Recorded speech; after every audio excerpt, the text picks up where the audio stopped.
The session is about leveraging information and communication technologies to generate evidence for policy making in India. So we're hoping to get from data to, to evidence and evaluations and somewhat closer to, how do you use this for policy making.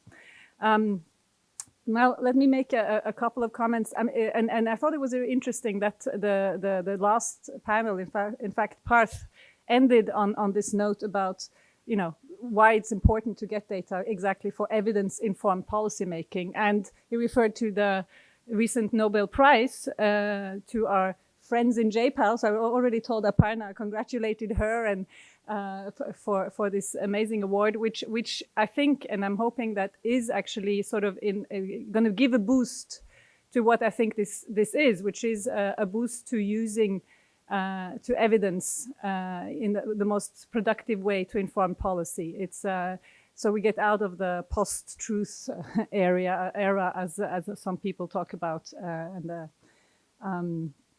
the fake news and all that.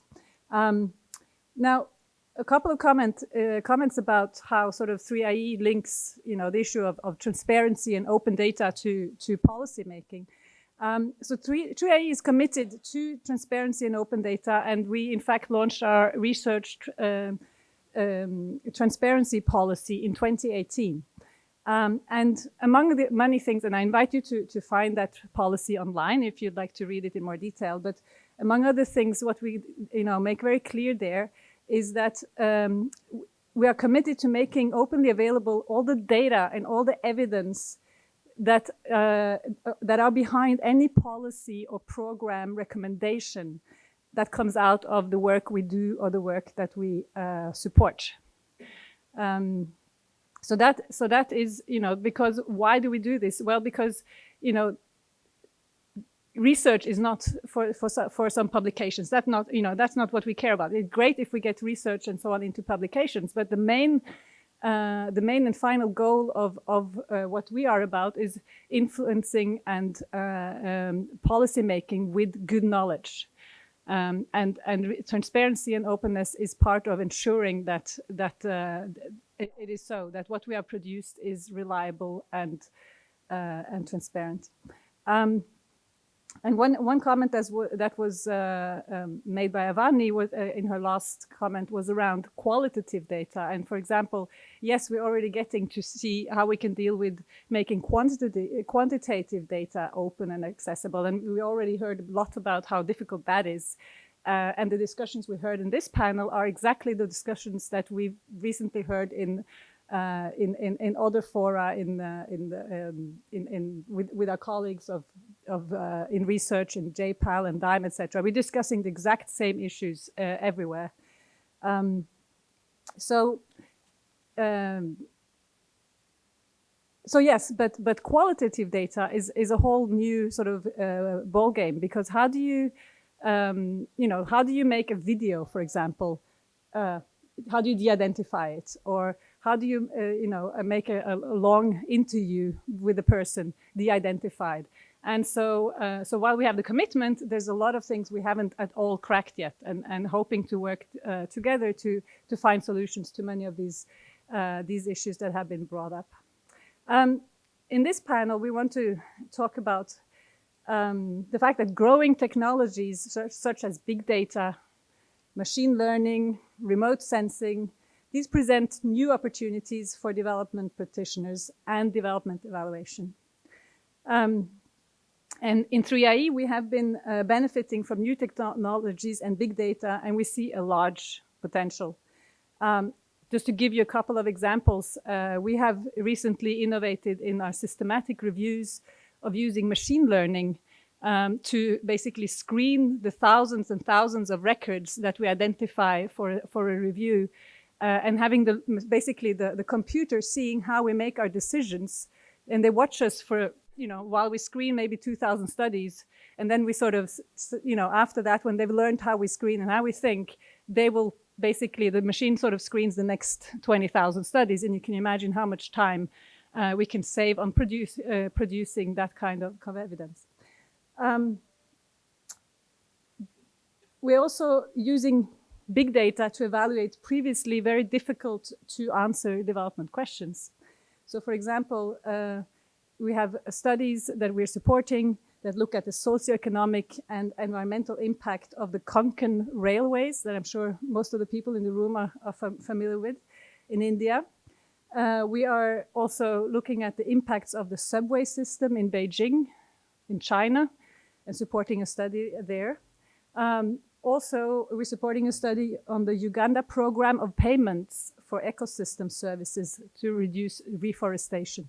So all of these issues, for example, in climate change, environment, infrastructure, these have been really hard to get, hard to evaluate types of interventions. And now we have, new data, new tools to get to that. Nevertheless, and this is part of also what we will discuss in this panel, we need to consider that there are concerns about privacy, with ethics, inclusion. One of the big things that we often talk about, great, mobile phones, etc. We can get a lot of big data, a lot of data to draw upon. But who owns a mobile phone? Yes, more and more people. But who uses it? Who has access? When do we reach out? Who if for example, the men have the phone during the day when they're out in the field working in rural India, let's say, if at all they have a phone, as I said, then if there's some health message that's supposed to reach women and there's a text message that goes out, well, it's kind of going to be lost. So things, we need to think through how we do things and who we reach and how we interpret it. And those are a lot of challenges there. So these are some of the challenges that also come with these new technologies and big data. Now, with that longer introduction, and I understand that one panelist is on her way, but let me introduce, first of all, let's see, I get all my papers right, Aparna Krishnan. She is a project director at JPAL South Asia, and I'm sure known to many of you. She manages a policy research engagement with the state government of Tamil Nadu, and is also setting up a new initiative of better use of administrative data for research and policy at JPAL. Aparna has served as executive director of JPAL South Asia until 2012 and has worked in various staff and consulting positions at the World Bank, Madras Institute of Development Studies, and Institute for Southeast Asian Studies. She has a master's in economics from India and another in international policy from the University of California, San Diego. Sane Raghupathi is the senior vice president and head of India business. Sorry, we got the right one now. Senior Vice President and Head of India Business at Infosys. He is responsible for strategy, client acquisition, project delivery, and the P&L for India for Infosys. He has more than 30 years of experience spanning electrical transmission and distribution design, project management, implementation of ERP packages, IT, and manufacturing. Raghupathi is an advisor to the government of Odisha for its Smart Grid program. Hopefully we'll hear some about that.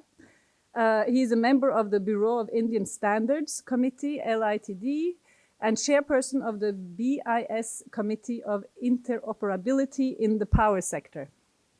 He is a visiting professor at MDI Gurgaon on smart grids and has published papers on smart grids. Prior to this, Raghu spent considerable time in the US, where he was a part of the leadership team that built the enterprise solutions practice. He has also worked with various US utilities, including Southern California Edison, Florida Power and Light, and Arizona Public Services.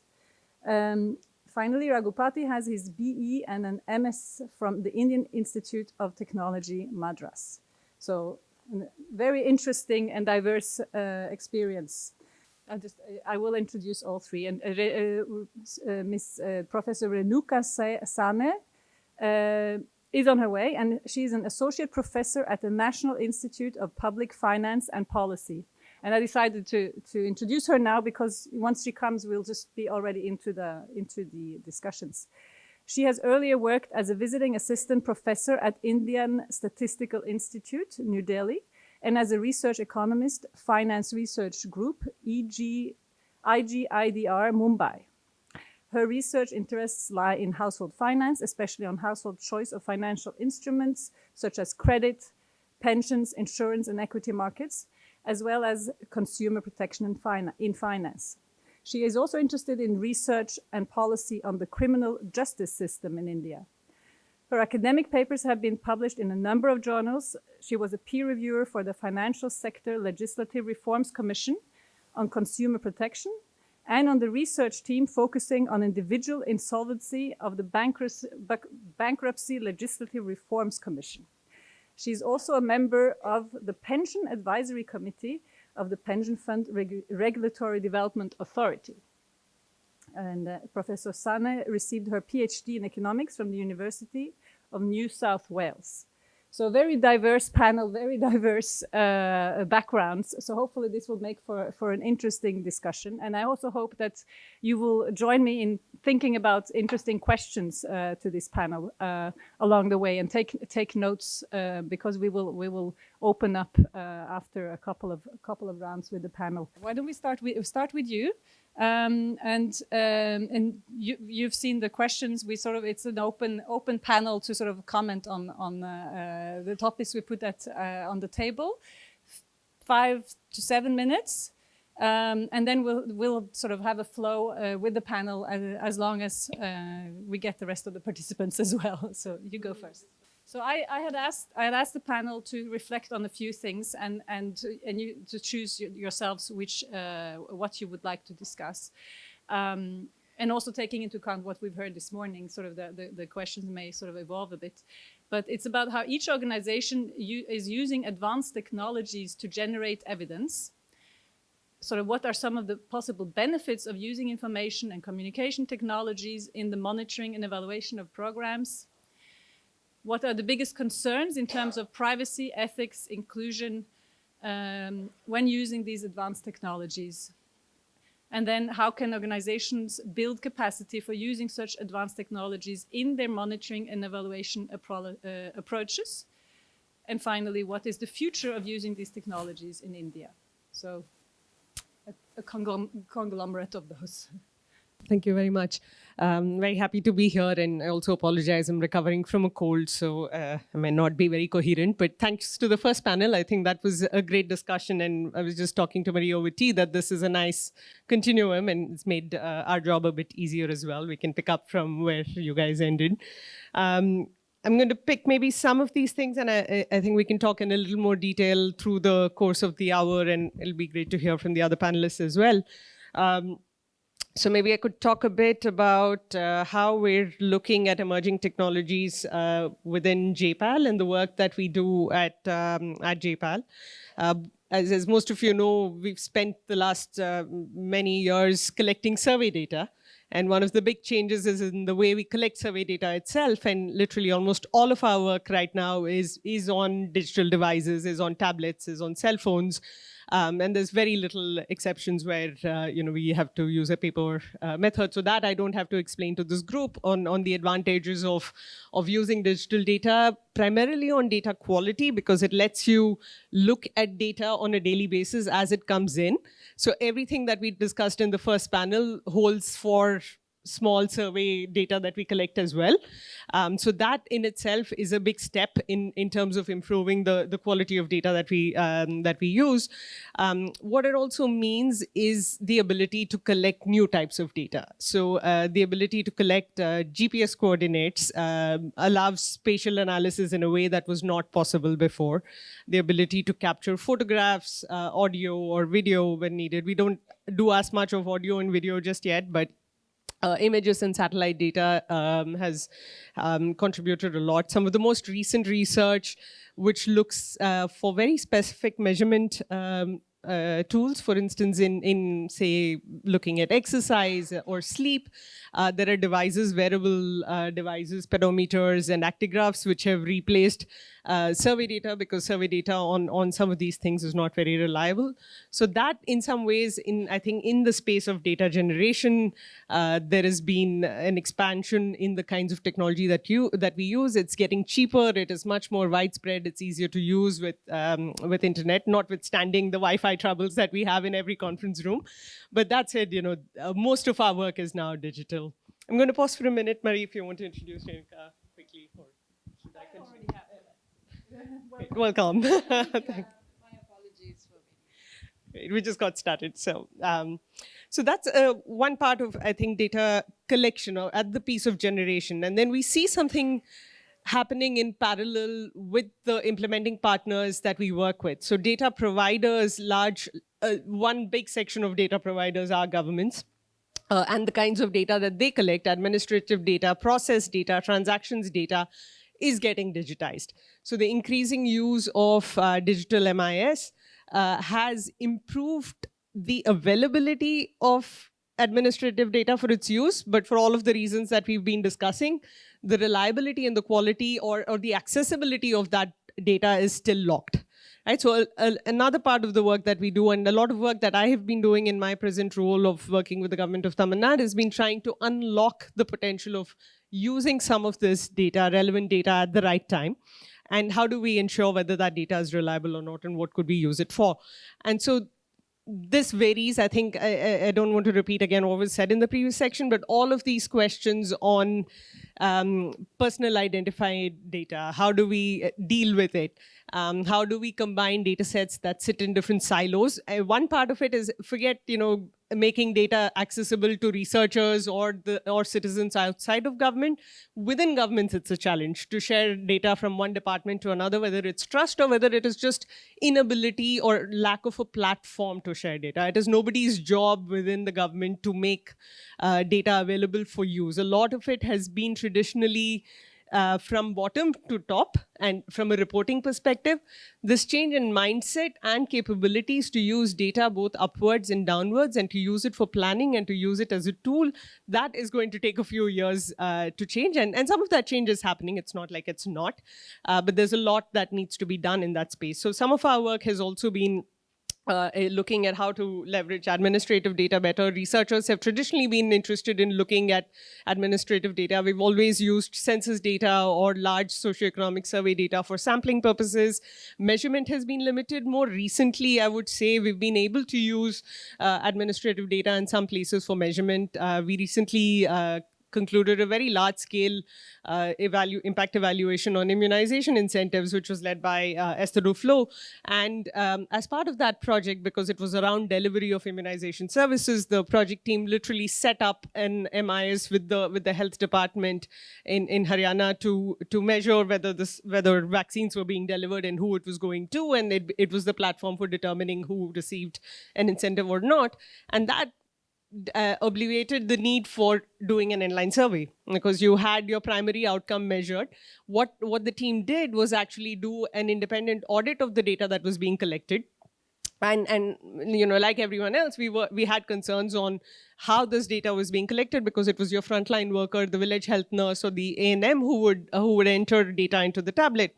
And it was good. The fact that you had a system in place, what we call back checks in survey data, have that integrated into the administrative data collected by the government, helps you ensure or check on the quality of data. And so with just doing a small survey to validate the data, we were able to actually use the MIS data for an inline survey, which you can imagine to most donors, it would be good news to see that the cost of went down by half when you didn't have to do a second survey, and then you just collect survey data for things that you want to delve deeper into and to understand the mechanisms of impact. And so that, of course, is we're very excited within JPAL to explore this possibility. And in that context, my current role, which is so new that it hasn't yet been updated on my profile online, is to set up this administrative data initiative, and we're calling it IDEA. It's Innovations in data and experiments for action.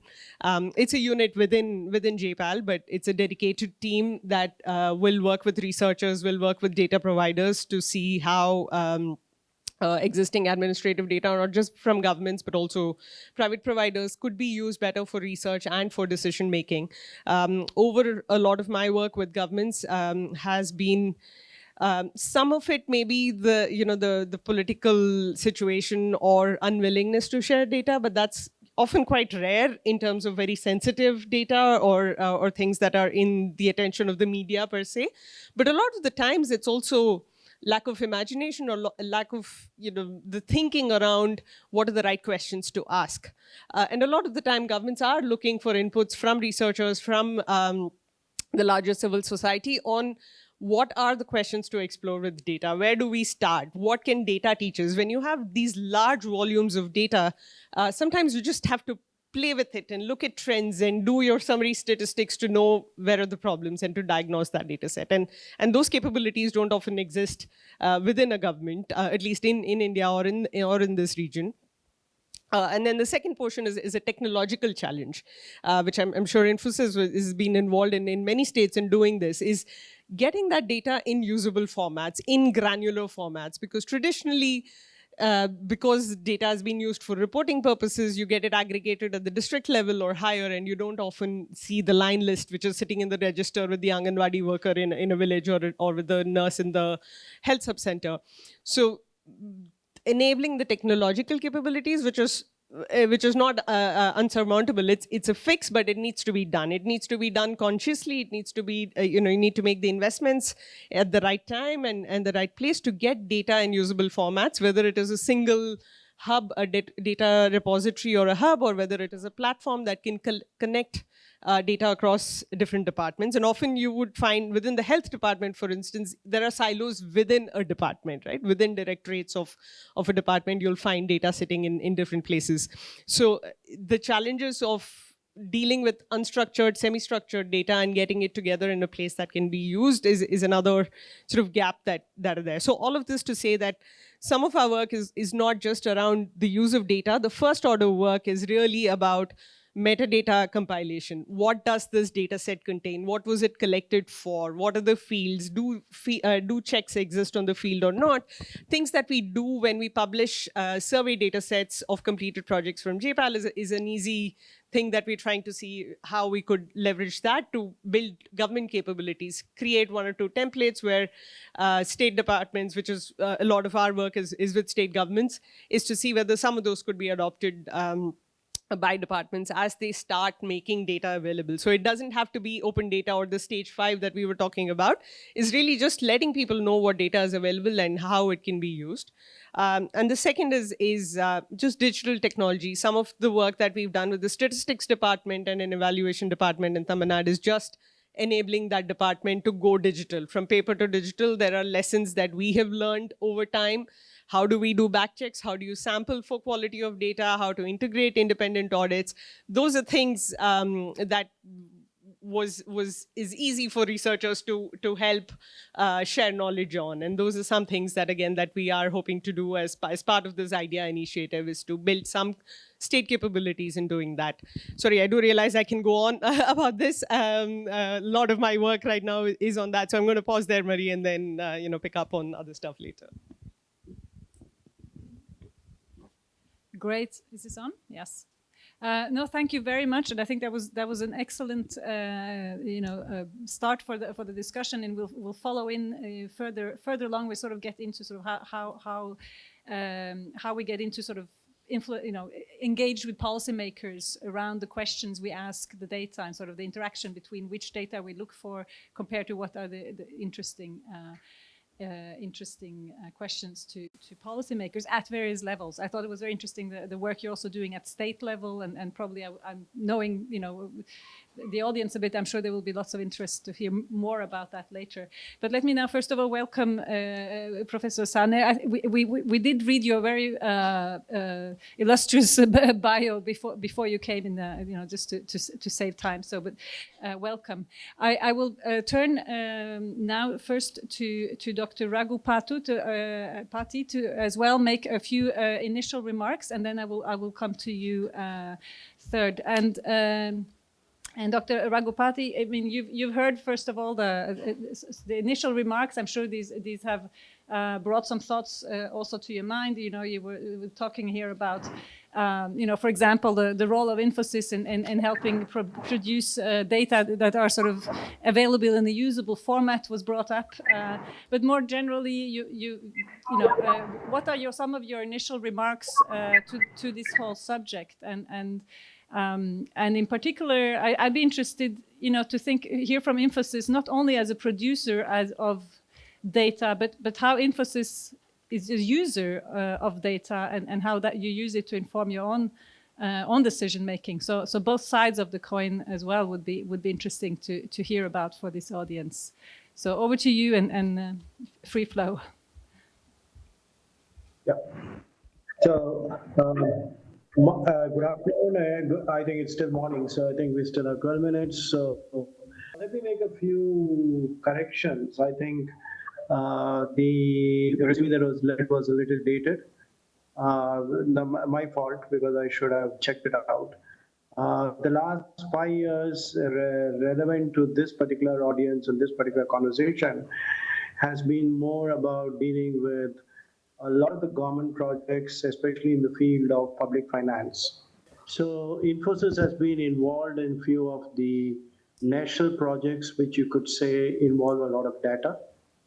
The most famous or the infamous one is the GST. We developed GST, which is the world's largest open source system from every perspective. We don't even have a database, which is an RDBMS. And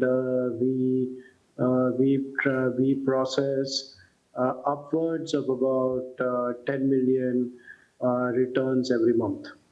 And the data obviously is growing because every transaction, every retail transaction, every transaction in the goods and services sector is recorded there.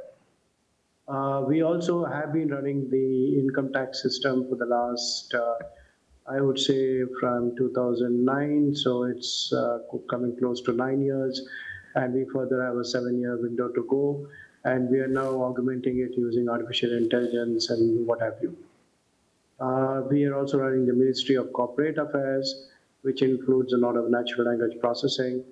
Apart from that, we do a lot of work with the Ministry of Home Affairs, some of which cannot be. Some of the organizations cannot be mentioned here, but it involves, to Dr. Krishnan's point, it involves data beyond unstructured. So obviously we need audio and video feeds, and you need to make sense of the unsensible. Obviously, the perpetrator on the other side is trying to make it, trying to not allow you to make sense of it, whereas you have got to make sense of it. I also, based on all this, I teach machine learning at a place called IIT Kharagpur. So based on that, let me make a few observations. The government has invested a lot in not the development sector, but in the financial sector and in the some amount of it in the cyber intelligence space, which are possibly the first space where a lot of data needs to be crunched. And that has meant a huge inflow of data. So today, if you look at the financial platforms, we have the public finance platforms, which is the taxes, indirect taxes and direct taxes. And you have the banking platform, which Infosys runs 70% of it because of our Finacle. And then you have the B2C platforms, which is the Paytms and the e-commerce platforms. So if you look at the financial systems of the country, I don't think there is any data that cannot be digital today.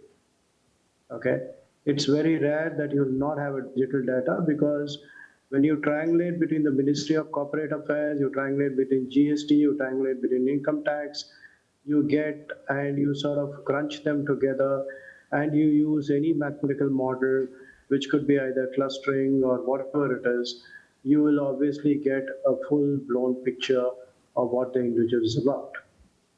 Now, that is already, I would say, very far along the way. Yeah, there are some gaps which need to be closed.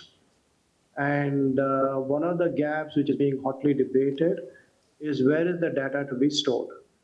Obviously, the two one of the major people who take all the transactions are Master and Visa, and the government, for various reasons, has decided that the data is going to be stored within the country, and I'm a supporter of that because I've seen how people outside are pretty loath to give data. And I'm not talking about the privacy concerns, I'm first talking about storage of data and the ability of regulators and security agencies to have access to the data. Now, so there are some issues like that which need to be sorted out, but I think that would get sorted out in the course of time. Let's come to the development sector. Uh, I work with INCLIN, International Clinical Epidemiology Network, and we ran a project for the pentavalent vaccine in various states. So obviously, the work is still in progress, and that work we are trying to determine the effect of pentavalent vaccine over a 10-year period. But if you look at the field of medicine, I think one of the key aspects is what is happening in the field of genomics. If you take our own Indian genomic ICGB, which is there in Delhi, and if you are able to get genomic data, if you are going to get individualized data, and if you are able to get very specific data, one can get into personalized medicine. I'm not going to throw statistics at this allied group, but obviously we know that health and Medicare is one of the biggest problem areas in the country.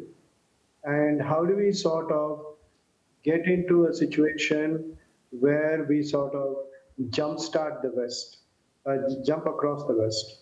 And that we cannot do by building hospitals and public health centers, while those may seem the traditional way to go.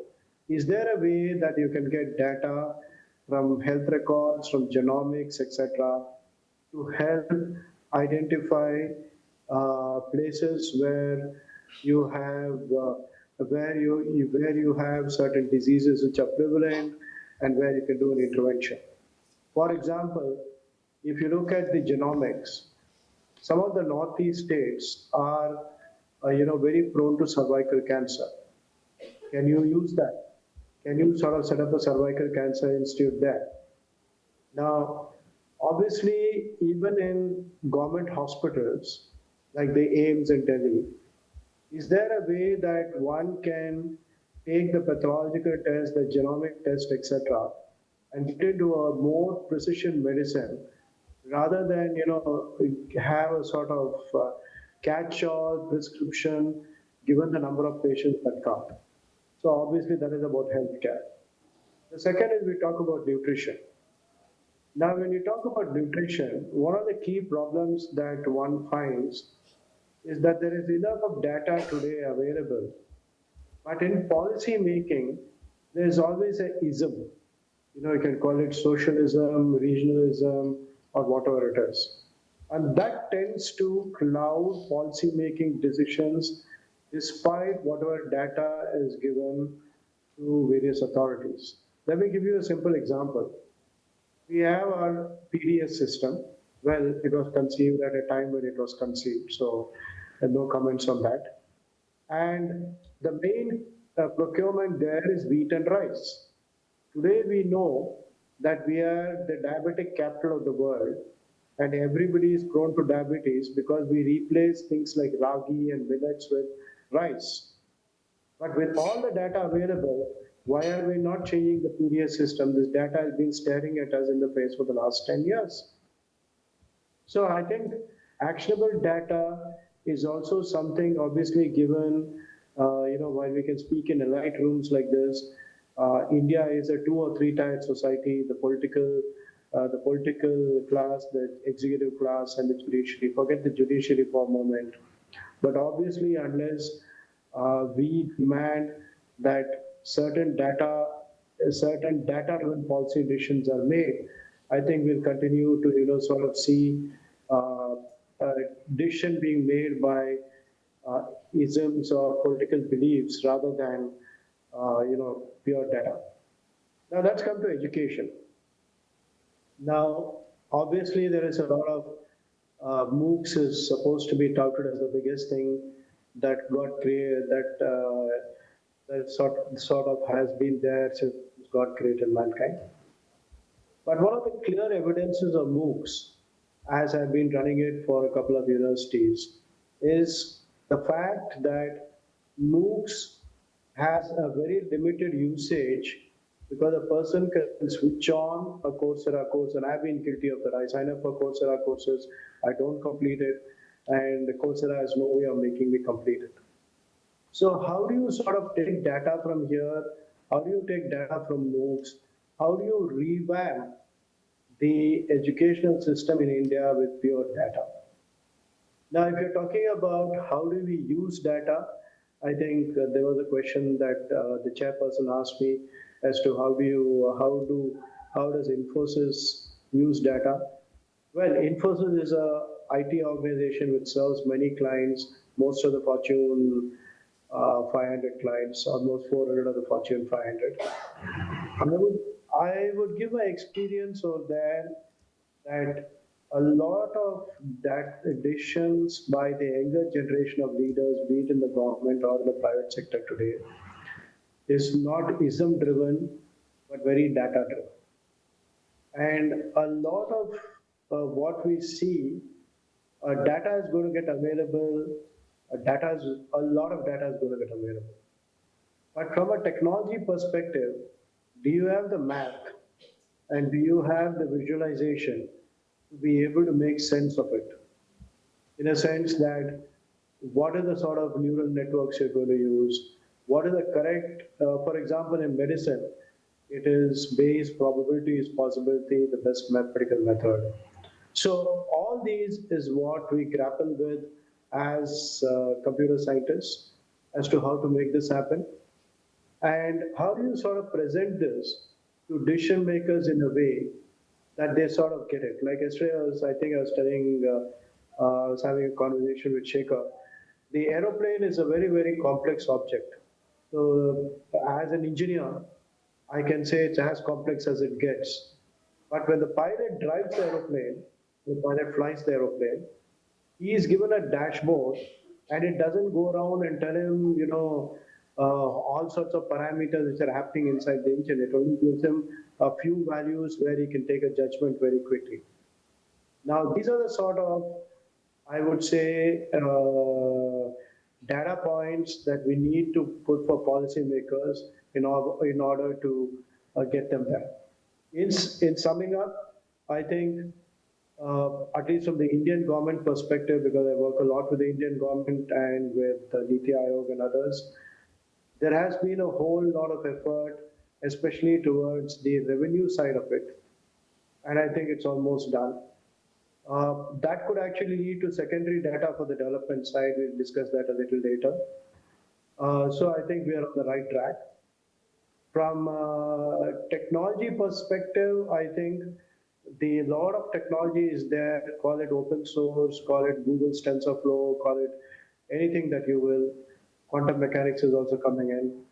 But the biggest question is, how do we, as professionals, make this data something that can give a policymaker a pilot's dashboard, other than it just being data rich and information poor? Thank you. Wonderful. That's, I think we'll take that challenge on as well for our next speaker, Dr. Sane, Professor Sane, if you want to, you've heard your previous two speakers, if you want to sort of build upon that as well as the general questions. And also for the three of you, I'm hoping also that you will have some potential questions for each other. I think because I think the perspectives are quite different. So I'm sure together with me, you have lots of sort of follow-up questions, and we'll have opportunity to do that as well before we open up in the room. So over to you. Thank you so much. I want to respond to one of the questions that you raised to us, which is how can organizations build capacity for using data? And I heard both the speakers, and I agree about the challenges of data collection and usage of data. And anybody who has worked with data in India will know that we are actually not in very good shape when it comes to storage of data or ability to use administrative data. Let me give you an example. We are having a huge controversy around measurement of GDP. Okay. Now you would assume that that is the most fundamental kind of data collection and data methodology that you need, but we seem to have not gotten it right, even as I speak. Okay, and there are researchers working on how to do this better. So I don't have a view on what is right and what is wrong. I just want to point out that our state of data collection is such that we cannot measure GDP right in this country. So it's a big challenge, and in that context I want to point out a few things I think that go wrong and that we should perhaps be thinking about to get better data. So one is this whole question of data collection and storage. So most data collection, for example, is done by frontline staff of government. So for example, if you're thinking about health data, the number of infant deaths or the number of maternal deaths, at the time of delivery are collected by the hospital staff in each district or wherever you have a hospital. And then that gets collated to some central level, and that's how you understand what the infant mortality ratio in India is or what the maternal mortality rate in India is. We need to think about the training and the incentives of the frontline staff when it is putting out that data, because if that is not put out correctly, everything else is meaningless. It's garbage in and garbage out. So one is just the HR capacity of the people who are doing the job. But the second is also the incentives. If we focus excessively in policy on getting some numbers right, then obviously it's in the interest of the frontline staff to do what it takes to show good metrics on the mortality rates. But there are many other things that get missed. And from an health outcomes perspective, actually, we haven't achieved anything. And worse still, we are not able to measure what is going wrong. So I'll give you some anecdotes. What happens is hospitals kind of tell staff or let the mother go home. Because they don't want a death in the hospital, because then that looks bad on them, because our maternal mortality ratio goes bad. Okay, so these are the kinds of incentives that play out, and all of you who have done field work would know that a lot of times this is the reality, and our macro data then doesn't really reflect what is happening on the ground. And if the point of this whole exercise is to do better policy making and to have better outcomes for the citizens, then we just need to get this right. Let me give you another example. We all have heard of crime data, and we all know that there is severe underreporting in the NCRB data that happens. Now, one has to also look at who is collecting this data. So it's some policeman, I don't even know which grade, not a particularly high grade, probably a constable or maybe some rank higher, who at the end of the day is, when a complaint comes to him, he has to decide which section that complaint falls under. There is a paper-based register under which he's writing these complaints. Somehow from the Thana level, they get transferred to the city level maybe, and then they go to the district level, and somehow then NCRB gets this data, and you have some sense of what crime in India is. Now, if you don't get this chain right, and if you don't set the incentives and the training for the frontline staff, that policeman who is measuring what crime got reported, you're never going to be able to get the macro data right. And there are, it's not one person's fault. I think it's this entire system of how you are collecting the data. And I know there is advanced technology, and many times there are sensors and Fitbits and CCTV cameras and what have you. But that does not change the fact that a lot of the data is collected by frontline staff, and their responsibility and their role, we just have to take it more seriously, and no amount of digital sensors are going to take away the fact that the guy registering your complaint in the police station is the data point, or is the data source for all your crime data forward. Okay, so I think that as we think about data, we really need to think about the incentives and the HR and organization of this entire chain of data collection. And all too often we get excited about technology.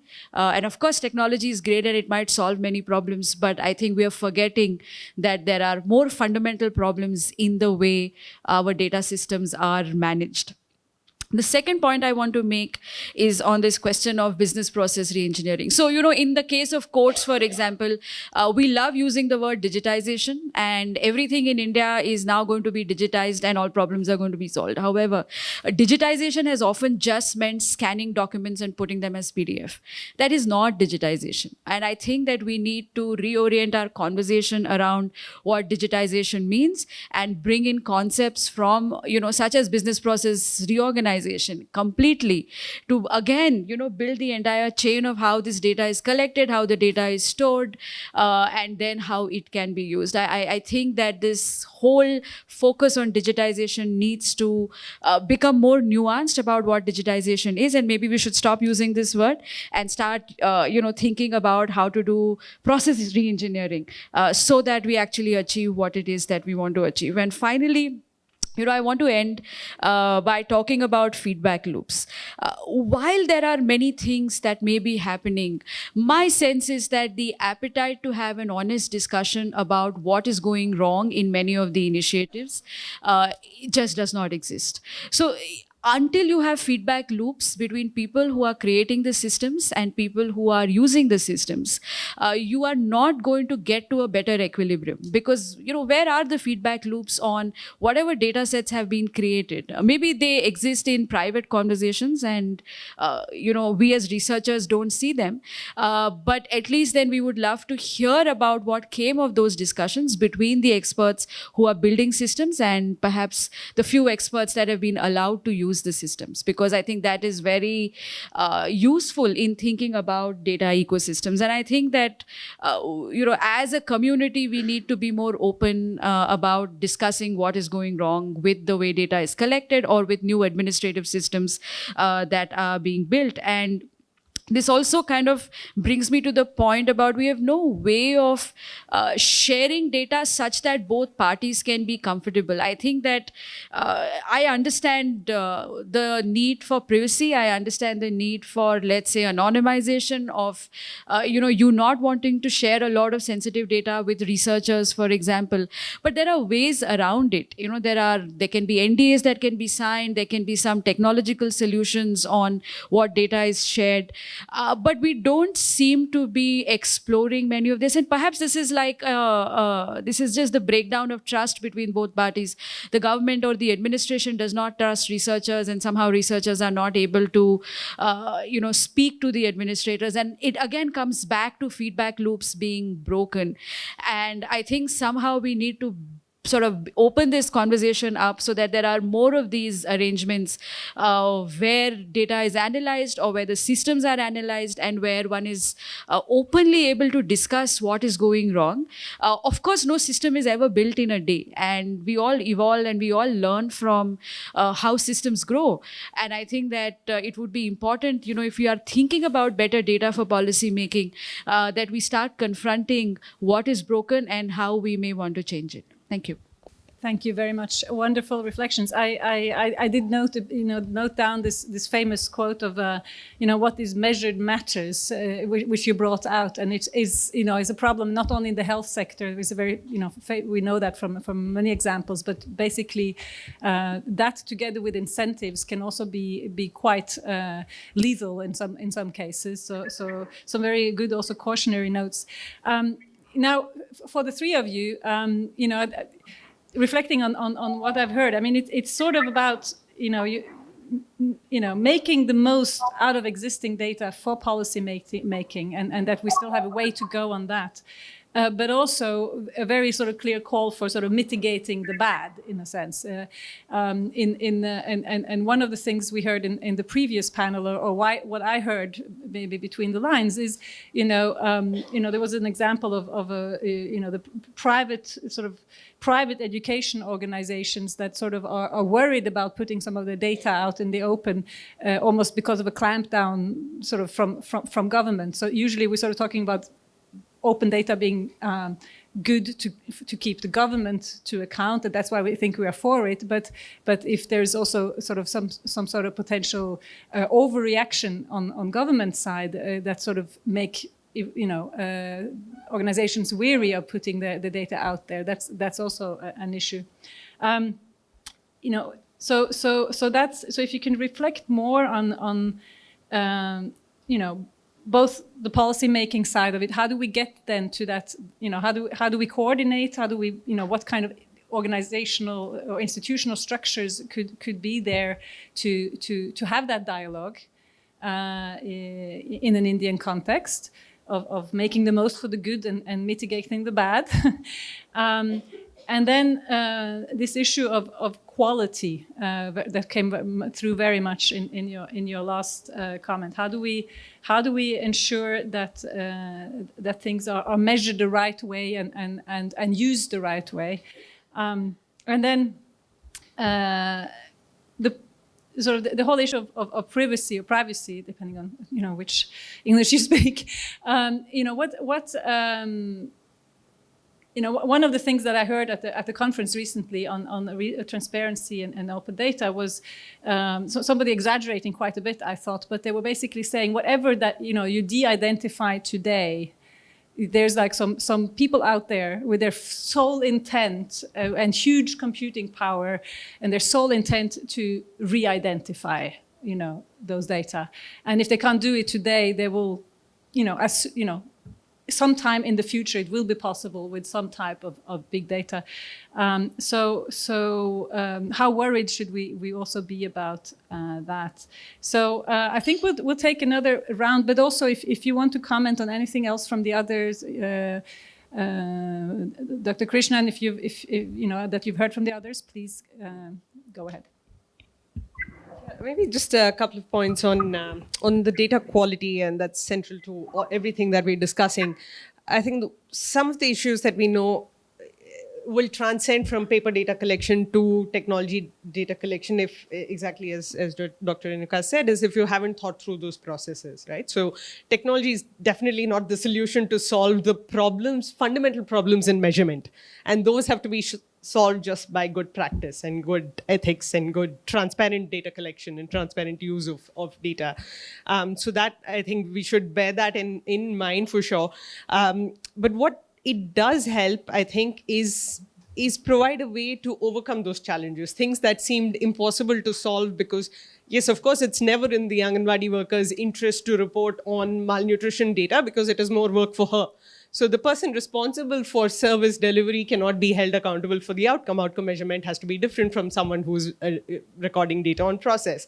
And those are things that are not, whether you do it on paper or whether you do it on a tablet, that principle holds, right? So those are things that, but what the data collection methodology does is maybe give you this opportunity to overcome that challenge. It gives you a chance to fix something that hasn't been fixed for several years before. Right? And that's the potential, I think, that people see.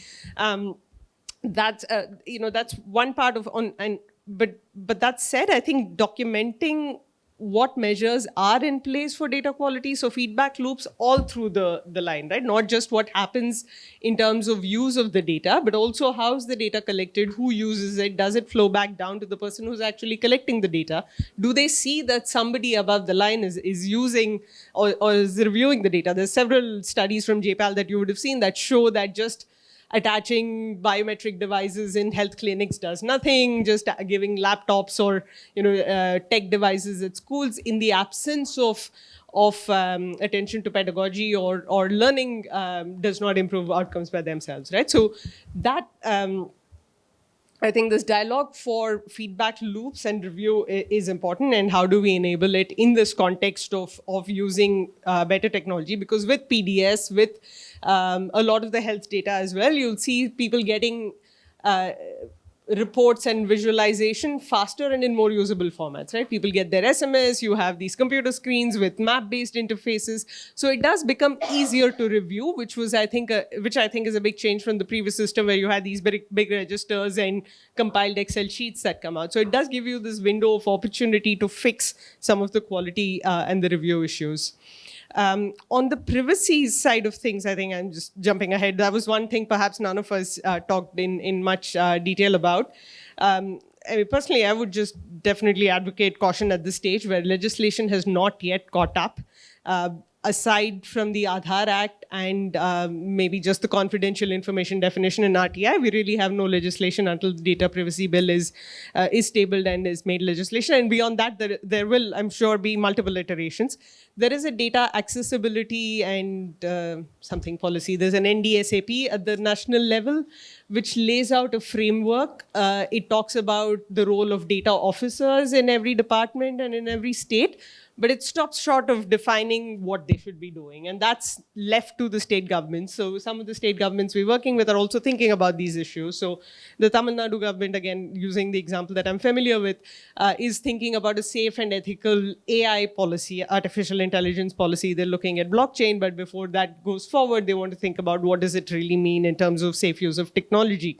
That's one side of things, which is ethical use of technology to handle all of these problems of, these people who are sitting there to hack into systems, and when should you use, when is face recognition okay, when does it become surveillance, all of those sorts of questions.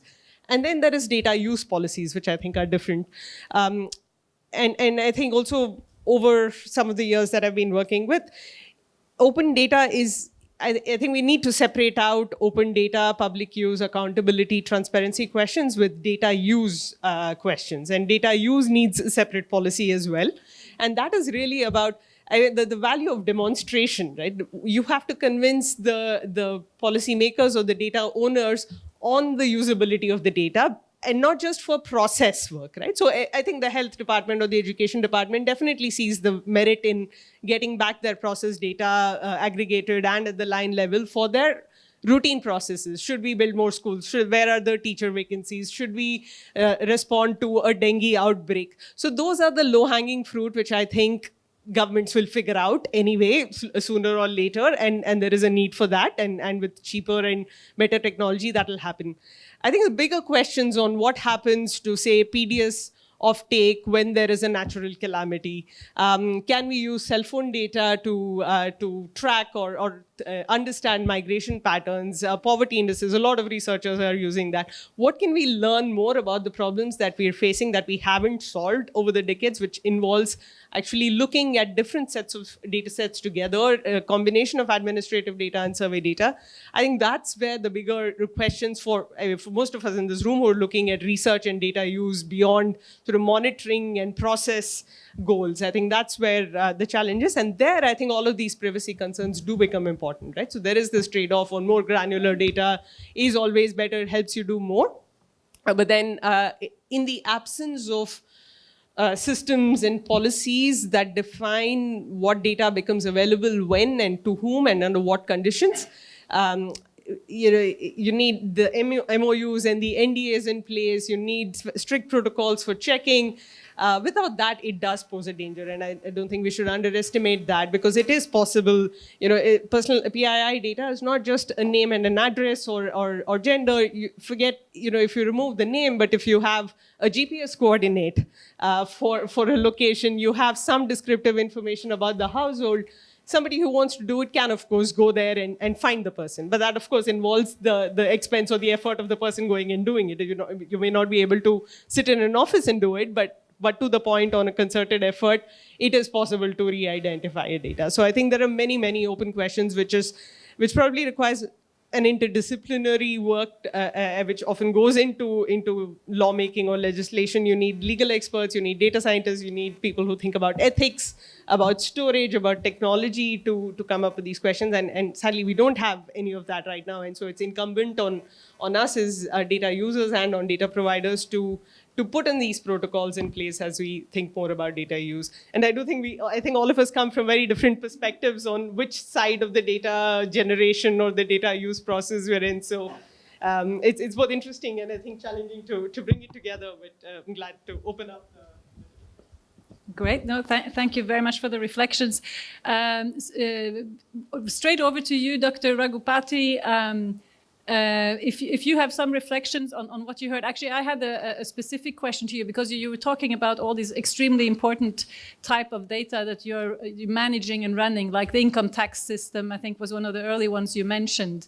And I didn't, there was a little bit of sound effect, so I'm not sure what I heard, but it would be interesting to hear a reflection on, for example, whether income tax payments in India, are they made open? Is that, and which other sort of the important financial data that you, for example, are managing are open, and to what extent do you work with government to have policy discussions on what data to make open? And I come from Norway, and for example, and all income tax data are open to the public, so you can sort of find out about anybody you know and what they earn, basically, and so on. So that's quite a specific question, but anything else you want to reflect on and what you heard from the colleagues on the panel as well? Thank you. Over to you. And quite brief, because I was told we have another not so many minutes, and I want to open up for one round of questions. Thank you. We do not open income tax or GST data to the public. It is your data is, of course, your data, and you have access to your data. And the governmental agencies or regulatory authorities, with proper permissions and with proper reasoning, have access to your data. Not all of them can just access the data free. There are enough number of checks and balances that are there. I just had one observation to Dr. Krishnan, and I'll not take long about it. When we did this pentavalent vaccine project, I went through Kerala, and I went through interior Tamil Nadu, and I went to Coimbatore. The data collection, for example, in the Tamil Nadu public health centers is of the highest order. It might have been manual, but the lady over there had been there for 20 years in the public health center, and she was able to show me data. She was there for 20 plus years, and she showed me old data of a child whom she had delivered 20 plus years back, and she delivered that child's child just recently. And she was able to pull out data, give all sorts of statistics, etc. Now, Kollam has an infant mortality ratio in Kerala has infant mortality ratio of 9. Coimbatore, a neighboring Coimbatore, is at about 11. So why should Uttar Pradesh or Bihar, which is also India, be at 50? So if you want the best practices of data collection, they're already there. So it just requires a few people from the public health centers in other states to go around and take that particular practice. Number two, one of the biggest things that we have seen in financial data is we can triangulate 2 or 3 sets of data. So obviously, hello, can you hear me? Yeah, obviously you can't be submitting a high indirect tax data with a low direct tax data.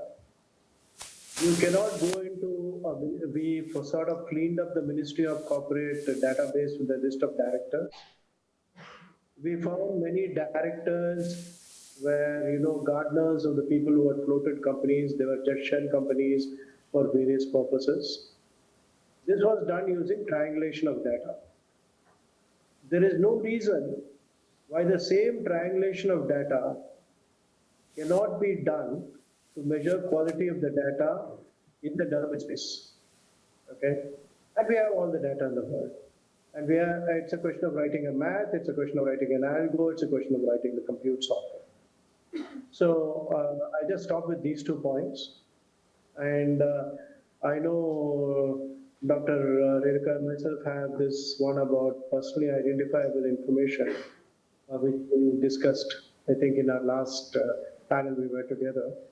But anyway, my own sense over there is, if you have willingly gone and created a Gmail account or a Yahoo account, there is a certain set of data which is to be used for as a public good.